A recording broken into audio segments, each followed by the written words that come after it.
Family কার্ডের একটা ব্যবস্থা আছে, ভাতা, সেখানে মাসে মাসে 7,000 করে তারও বেশি পাইতে পারো। 2,000 থেকে 2,500 টাকার একটা ভাতা থাকবে। আর এখানে একটা ফ্যামিলি কার্ডের কথা বলা হয়েছে, সেটা মাসে মাসে 7,000-এর ঊর্ধ্বেও টাকা পাবা। ফ্যামিলি কার্ড করে দিব।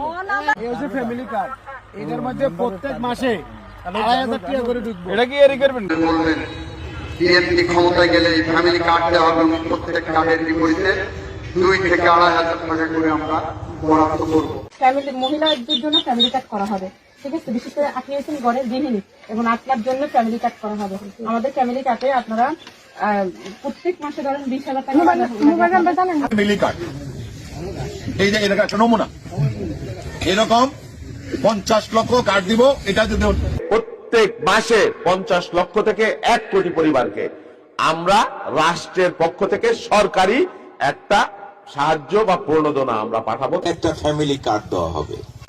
তারেক রহমান ইতিমধ্যে ঘোষণা করেছেন বাংলাদেশের 50 কোটি লোকেরকে ফ্যামিলি কার্ড দেওয়া হবে। প্রত্যেকটা মেয়েদেরকে দিবে পরিবারে একজনকে, সেই কার্ডের মাধ্যমে প্রতি মাসে 2,000 থেকে 3,000 টাকা পাবে। যে